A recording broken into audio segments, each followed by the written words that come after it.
Greetings, survivors. This is Ian, the main narrator of the Infection-Free Zone team, and today I'm going to share some gameplay with you. Infection-Free Zone is our upcoming post-apocalyptic city builder game, played on real-world maps. That means you can select almost any real region to play on, including your closest neighborhood, to utilize your knowledge of the region. It all starts with choosing the perfect location for your HQ. This is the center of your operations and the living place for the core citizens. It's also your first major warehouse, where all the obtained resources are going to be stored.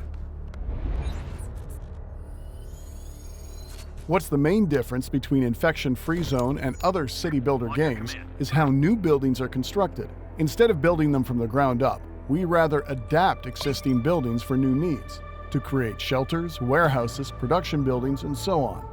Still, even if you don't have to build your zone from nothing, you need certain resources to conduct the adaptation. Remember, 10 years have passed since the infection started, and many structures are ruined. Your citizens have to replace certain broken parts, but also need to reinforce the whole thing so it will allow some protection against the infected.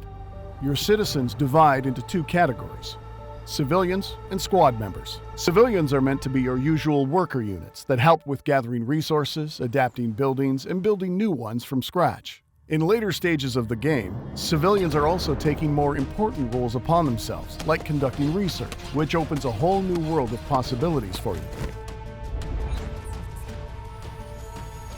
Squads are there to fight for you and to explore the unknown. You'll want to equip your squad members with whatever weapons and firearms you have available, and look after their safety. Especially at the beginning, their value cannot be overestimated. In the early game, your squad members are going to scavenge all the nearby buildings next to your zone and clear any potential threats.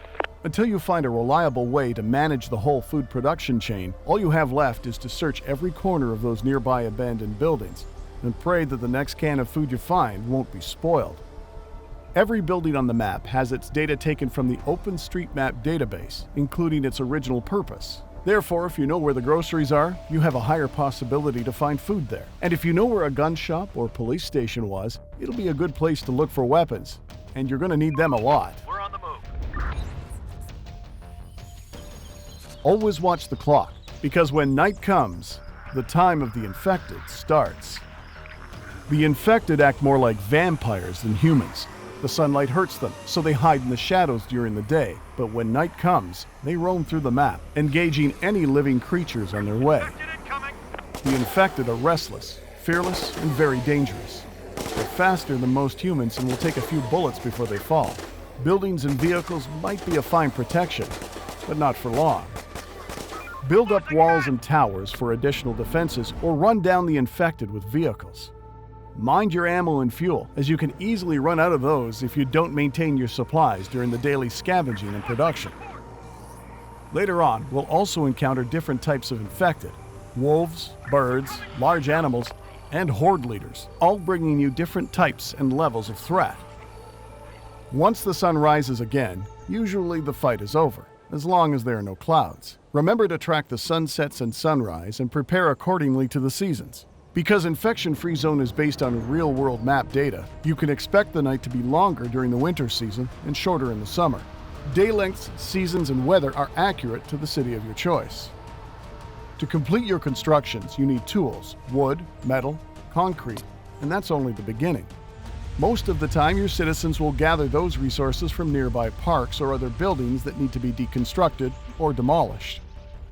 Your citizens also require you to provide them with food. At first, it's going to be the canned food that we will find, but later on, we want to build farms, gather grain, and turn that into food. Apart from scavenging and settlement construction, you also operate a radio. This is how your squads will contact you, and how you also receive calls from outsiders. It all starts once you build a larger antenna that can both send the invitations and receive distant transmissions. For example, you'll receive a call for help request from some distant location. There are survivors who want to join your zone and ask for the specific location of your settlement. Are you ready to trust them? And is that even a good idea? In the best case scenario, you'll obtain new citizens, and your community will grow.